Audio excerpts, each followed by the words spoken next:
Hey there! This video is going to be all about shooting wildlife on the Blackmagic Cinema Camera 6K full frame. A few disclaimers up front here. Blackmagic sent me this camera and B&H loaned me a lens to use for this video.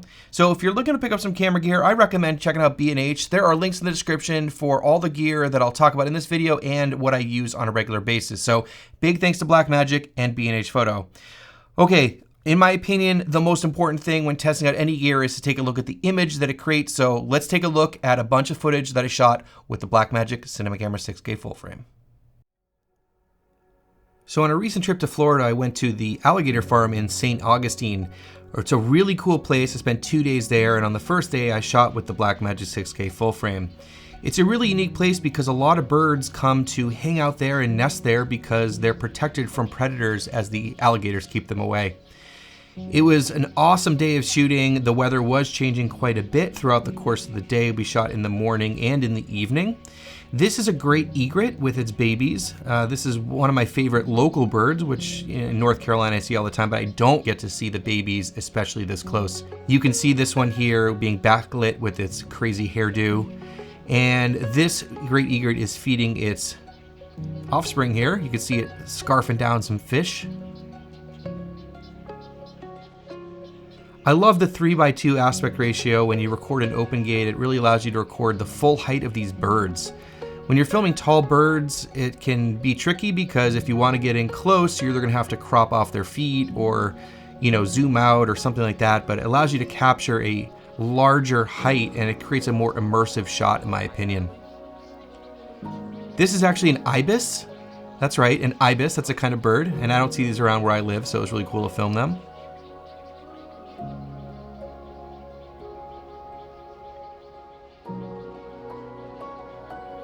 This is a tricolored heron. As you can see, they have 3 colors.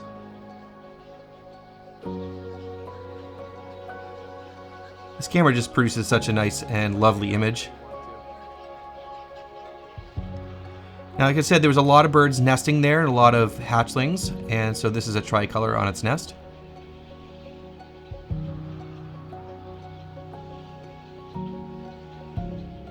And when they get all poofed up, they're pretty interesting to check out.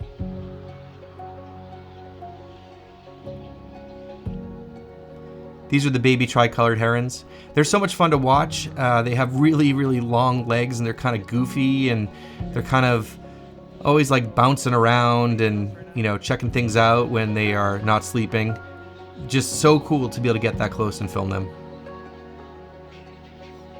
This is a little blue heron. I really love this shot with the background out of focus and the foreground elements. Create some depth.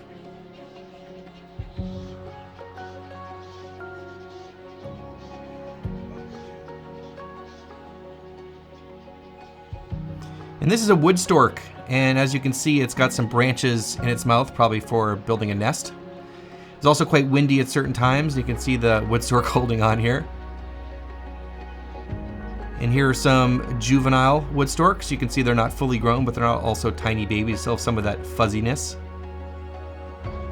And this is the roseate spoonbill, one of my favorite birds that I got to check out in Florida. I don't get to see them in North Carolina where I live, but they have really cool pink feathers and a really wide bill. And they also love reinforcing and building their nests. They're always collecting sticks and they have really, really sturdy nests, so it's pretty cool. Their babies are also absolutely adorable, as you can see here.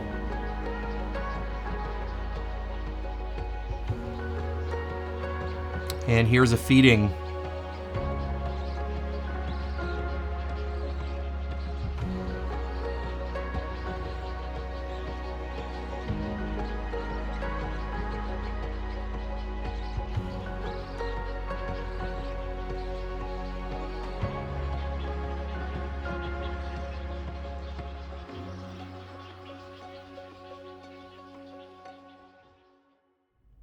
So as you just saw and heard me talk about, I really enjoy the image that comes out of this camera. And it's really no surprise, every time I shoot with this, I love the image quality.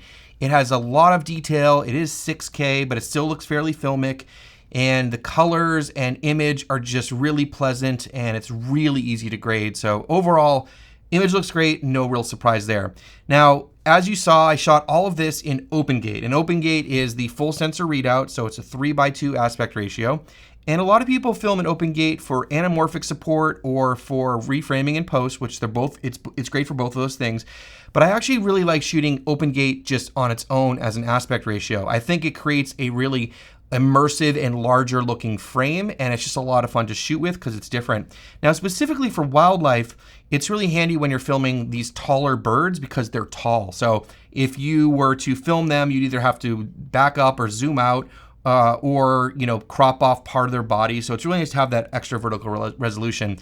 And if you're taking this footage and cropping it to make social media content for like Instagram or YouTube Shorts, then it's really easy to crop out for a vertical bird. It's really, really handy. So OpenGate's awesome. So 6K is great for the extra resolution, but it's also great for cropping and reframing. And there's also a few crop modes in the camera, like a 4K DCI mode, which is handy to get a little bit extra reach and still get a 4K image. Now, there are a few things to consider when you are shooting with this camera. And the first thing I want to talk about is higher frame rates. This camera is a little bit limited in the higher frame rate department. Now, when I'm shooting wildlife, I like to have at least 60 frames per second, and I really do like to have 120 frames per second because it's really nice to capture like birds in flight or really fast moving scenes, to be able to slow them down to a really slow level so you can really see the action, because some things happen really quick in real life. So it is nice to have those higher frame rate options. Now, one thing that's really great about this camera is it has a high frame rate mode, and there's a button that you press on the back of the camera, and you can set up whatever frame rate you want to record in and then convert it in camera, and it converts it really smoothly. And when you're shooting, it's really nice because you just press high frame rate mode, it jumps up to that higher frame rate, and obviously it has shutter angle, so you don't have to worry about that at all. It's really nice. So in terms of the higher frame rates in this camera, if you're in OpenGate in the 6K mode, which is what I filmed all of that in, you only get 36 frames per second, which in my opinion is a little bit too slow for wildlife stuff. It just slows it down just a little bit, and often, especially if the animals are moving quickly, you probably can't even tell that it's slowed down that much.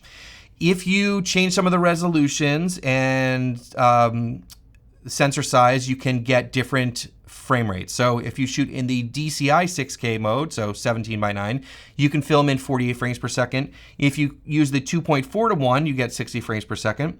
If you crop in on the sensor and use the 4K DCI mode, you can get 60 frames per second. And if you want 120 frames, you can use the 1080p mode, but it's going to window in even further. So a little bit limited on the higher frame rates. Next, I want to talk about stabilization. As you probably know watching this camera does not have IBIS or any other in-camera stabilization methods like an electronic stabilization. So if you are looking for any stabilization while you're shooting, make sure your lens has stabilization. And that's what I did. I actually used the image stabilization in the lens I was using. So I was on a boardwalk when I was filming this with people walking, and it would shake the tripod and the camera as they walked by. I was using the Lumix 70-200 f4 with the 2x teleconverter, and I was able to stabilize most of the footage okay in DaVinci Resolve. Now, there's a really cool option under the stabilization settings to use the camera gyro data, but this is not available if you recorded using a stabilized lens with the stabilization turned on. So I was using the stabilize option in the lens, so this option was not available for me when I was editing my footage.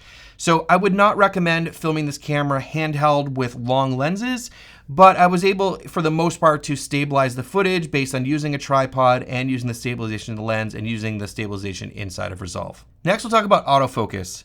So at the time of recording this, the 6K full frame is the only Blackmagic camera that has phase detect continuous autofocus. Hopefully it's coming to more cameras.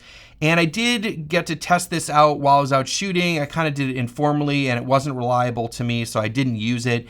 But I did test out all the different methods just quickly. And this camera does not have animal detect autofocus. So I did try the subject tracking and other modes, and it really wasn't reliable. So it did work a little bit better with the teleconverter off, but I was using the teleconverter the whole time because I needed the extra reach.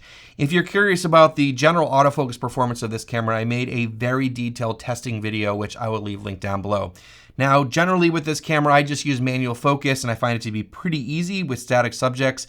I just use focus peaking and it was pretty easy with the S Pro lens because it has the little clutch on it and makes the manual focus pretty good. Next, we'll talk about rolling shutter.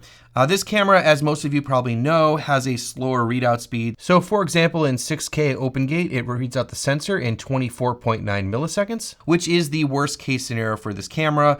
But this wasn't really too much of a factor in the footage that I shot since they were all locked off shots and the birds weren't really moving very quickly. But I could definitely see this bothering people if they were tracking fast moving subjects and those sorts of things. Also, if it is getting bumped quite a bit, you will see some of that jello effect with the rolling shutter. So it is something to consider. But for what I was filming for the footage that I just showed you, it really wasn't an issue. Overheating is not an issue with this camera because it has great cooling, and this is super important when you are doing wildlife filmmaking because you're often in hot climates and often in the sun, and you have the camera running for a long period of time. So before I wrap up all of this, I just want to make a quick comment about the lens in case you were curious. This was my first time using the Lumix 7200 f4 S Pro lens. In my experience, I've liked the S Pro lenses. I've also tried the 24-70 2.8 S Pro. That lens is awesome. The 7200 f4, it was very sharp and it produces a pleasing image. Most of the shots that you saw were with the 2x Lumix teleconverter, so do keep that in mind. I did notice some chromatic aberration in some of the high contrast shots. Not sure if it was the lens or the teleconverter causing this. I shot most of the things wide open at f8, which is the fastest you can get with the f4 lens and the 2x teleconverter. So after all, I think this could be used in some situations for wildlife since the image quality is so good, and you have awesome flexibility in post with B-RAW files, as well as the open gate for a different look or for reframing, which is really handy. And the main things to consider if you are considering this camera for wildlife videography is the lack of autofocus for animals, the stabilization, and the lack of higher frame rates. Also, the battery life isn't great on this, so you definitely need a bunch of batteries or a larger external battery like a V-mount. If you're looking for suggestions for an external battery, I will leave both the video where I tested those and a link to the video that I like to use down below. Thanks so much for watching, and we'll see you in the next one. Hey, if you point the camera at him, do you think he'll move? Because I have you framed up right now. Can you like act like you're taking a photo of him?